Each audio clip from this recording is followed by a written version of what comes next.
Pastor Ron once again.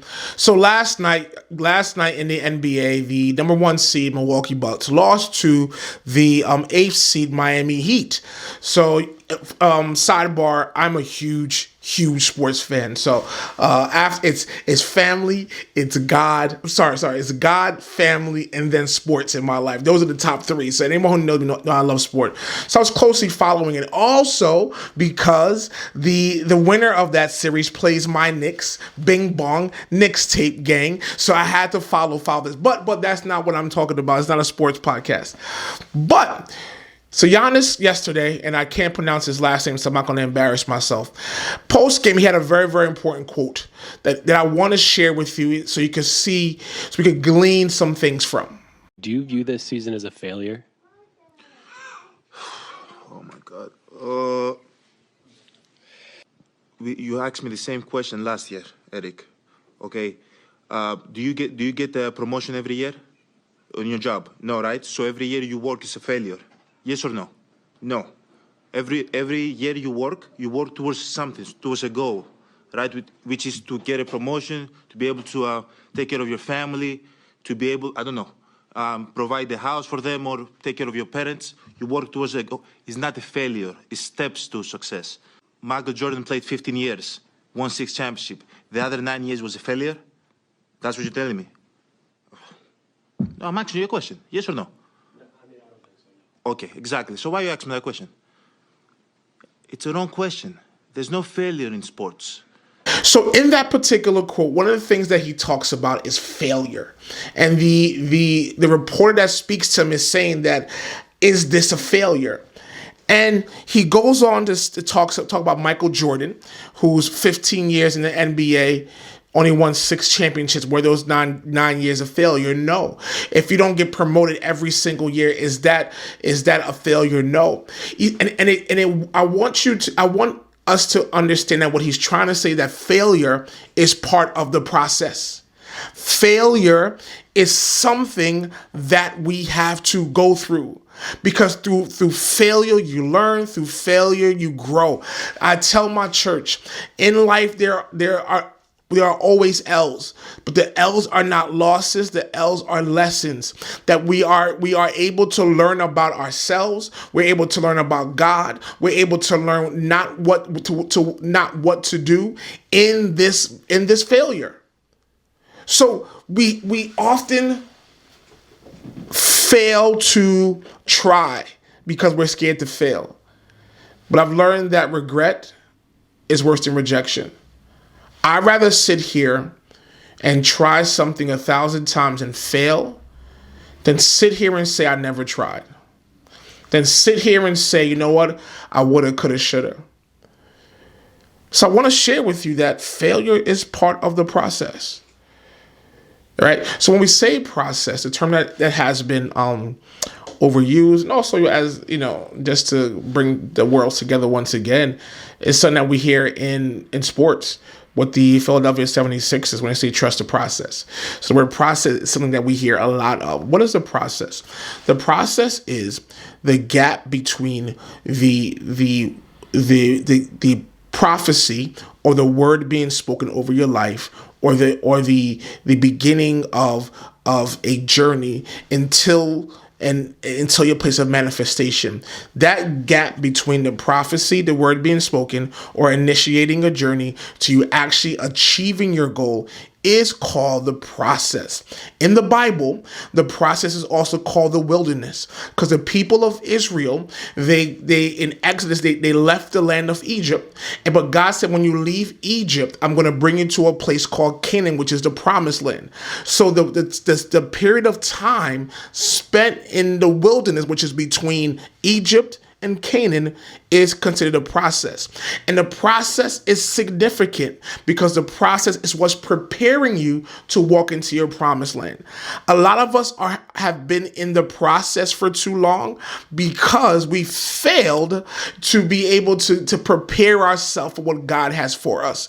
We are failing in preparing for the promised land. One of the reasons why the people of Israel took so much time in the promised land is because God had to rid them of a generation of those who doubted and who complained. These are the people that said to Moses, why did you let us die? Let us not die in Egypt. We rather get to a point where we die as slaves than actually fight for our freedom. So God said these people are not qualified to walk into the promise of. And certain attitudes and things that we have, God is allowing us to, giving us time to fix it, because he understands if we don't fix it, it will cause us to mismanage and not fully enjoy and reap the benefits of our promise. Right? So the wilderness, the process is the same place. It's that gap between I get a word, I begin a journey, and to a place of manifestation of getting that goal.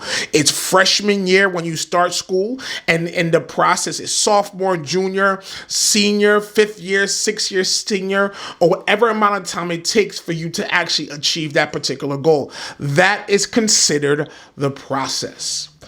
And many of us, as we sit here, we are currently in a process. Many of us, as we sit here, we are currently at a place where we're in that place of in between, where things do not feel so comfortable. But I want you to understand the process is necessary. Look at the life of David. 1 Samuel chapter 16.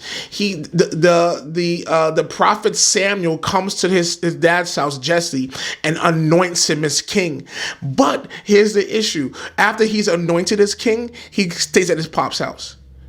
There's no big parade, big ceremony. There's no like, hey, dad, deuces, I'm out, I'm king now. He goes back into a place of the process because God has to find ways to prepare him for him to become king. And I believe the total number of years, I believe it was 13 years in between the word that he was going to become king until when he actually becomes the king over Israel. 13 years of being in a process, 13 years of going through it, 13 years of him sitting here and God working on things for him in order for when he becomes king, he can be the king after God's own heart. So a lot of us are currently in the process and it does not feel good, especially in this generation where, what did they call us? The microwave generation, where folks expect us to be, where folks expect to get a prophecy and then basically complete. The hydroxy cut generation, where folks don't want to work out anymore. They sit here and take these meds to help them burn fat. Or better yet, the BBL generation. Instead of working out and putting the work in to get your body right, we'll just go to the Dominican Republic and pay a few $1,000s for surgery. So we don't want to go through the process of dieting and working out and get them every morning. I'll just do a quick 1, 2, 3 plan of getting surgery and getting the body that I want. So our issue in this generation is one that we do not like to wait. We don't want to wait on God. We don't want to go through the process. We want to basically start and then finish, you know? And then we have people that sit here and say, oh my God, they start a task, they start a business, they start a journey and say, oh wow, I didn't think I had to go through this because so-and-so was on Instagram and he's driving a Lamborghini and I just want Lamborghinis, but I didn't realize I had to go through seasons where I lack.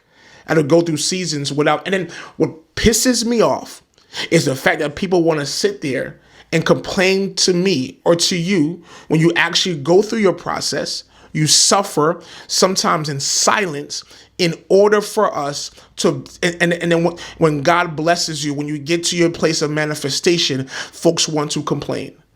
You see, it reminds me, I want to say I think this September is going to be 6 years in my current home.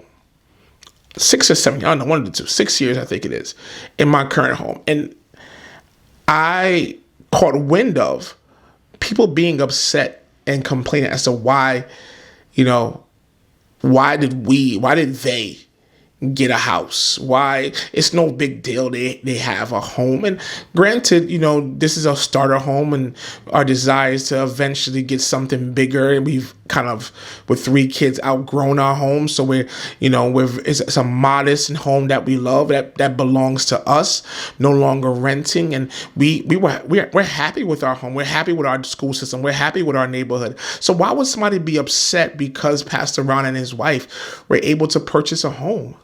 Why would people be mad at how dare they celebrate or get the benefit of buying a house, not knowing that for the first years of our marriage, I believe it was first 7 years or so, 6 years, 5 years of our marriage, we rented a home in Northeast Philadelphia. It was just me, my wife, Fa, and my oldest, Noah. And we're sitting here in a house with no heat. No one knew the fact that there were nights that we had to sleep with multiple layers, that Noah, who was a baby, who was an infant, had to sleep with a hoodie and a coat on because the house was so cold and the landlords refused to fix the windows. No one knew about the seasons that we basically had to sleep together, all 3 of us, in the living room under one AC because the house, there was no central air in the house and nothing was working, despite the fact that every year our bill ended up being, our Pico and our gas bill was like $5,000-$6,000. And no one complained about the fact where things did not work out. We had to struggle and put things together in order for us to stay afloat. But no one thought about that as both of us were in school, we had to figure out a ways to put things together. But people don't see that part.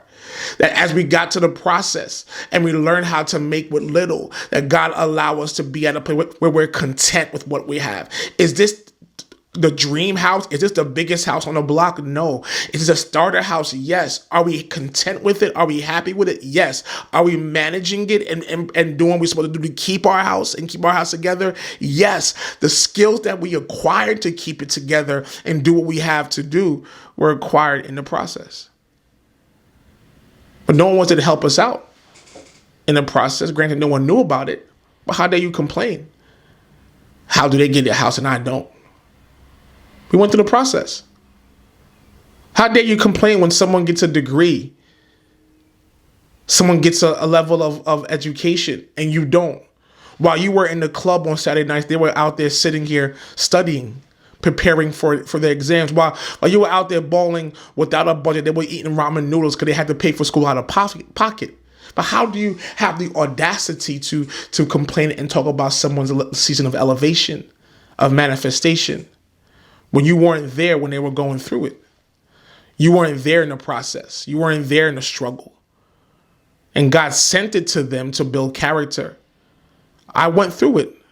I deserve to be happy. I deserve to post my degree on my Instagram because I suffered. I lost sleep. I lost money. I lost friends. I lost boyfriends. I lost girlfriends in order for me to get to a point to get to this place. Yes, I'm going through the process. But the one thing that we have to admit and we have to focus on in this process is failure. Failure is part of the process. Losing money is part of the process. But like I've always said, and I'll say it again, I said it a little while ago, we are going to catch L's in the process. But every L that we catch is not going to be a loss. It's going to be a lesson. And that's what Giannis was saying. Giannis was saying, yes, you may want to call it a failure, but I want to see it as a lesson. You may want to call it as something negative and something bad that was said, but no. I want to use this to show you that this is a lesson learned, that next year we're going to learn what not to do. In my life as a pastor, I can't say I have everything figured out. I'm learning a lot as I go along. I'm learning a lot through others. I'm learning a lot through things in the past. And can I be honest with you? A lot of the lessons I learned through people of the past or my present is I saw what they did and I learned what not to do. Or I tried something and said, that didn't work, so I know I shouldn't go back there again. So failure, we must embrace failure. We must accept that failure is part of the process because a lot of our lessons is learned in failure. A lot of our lifelong mantras and our goals are developed in a place of failure. So the world calls it failure. And I use the term failure, but it's not meaning that you have failed. It's that a certain goal has not been achieved, but that'll make you a failure. That'll make it a failure. Because in the process of not achieving a goal, in this particular case, the Milwaukee Bucks, who had aspirations of winning an NBA championship, in this season of them not making championships, what ends up happening, they have learned so much in this particular process that next year they won't repeat the same mistakes. The year after, they're going to be stronger. They're going to appreciate what they're going through. They'll learn what not to do. They're going to learn. Maybe they were complacent and took the team for granted. I guarantee that won't happen again. And the only way for us to learn that is through failure. And I believe in my life, and I tell folks all the time, sometimes God allows us to fail. Don't think serving God is always victory over victory. Sometimes there's a failure because he understands that you can only learn in failure. Life is the best teacher. This is the greatest experience. Don't allow yourself to only find God in the success, because the same God that's in the success is the same God that's in the failure. Don't be afraid to make a decision. And a lot of us stay on the sideline and want to, and not only stay on the sideline, but criticize folks who are actually doing something. And the reason why you want to stay on the sidelines is because you're afraid of the responsibility and the possibility of you failing and making the wrong decision. Like, I get this example recent. I was like, yo, ever see someone you like, yo, what's for lunch? Yo, you out with your boys, out with your wifey. What do you want to eat for lunch? What do you eat? What do you eat for dinner? I don't care. Pick whatever. And then when you pick whatever, they want to complain. Oh, this store is nasty. Why you want to pick here?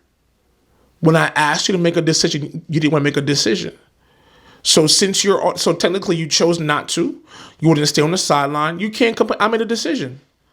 If you had such an opinion, when I asked you, open your mouth. But the problem is people like to point fingers. Oh, that's his decision. Oh, John picked that. Dave picked that. Ron picked that. So get off the sidelines. Get into the fight. Get into the race. And knowing you may fail. You may fall. You may mess up. But at the end of the day, just because you fail does not make you or the situations a failure.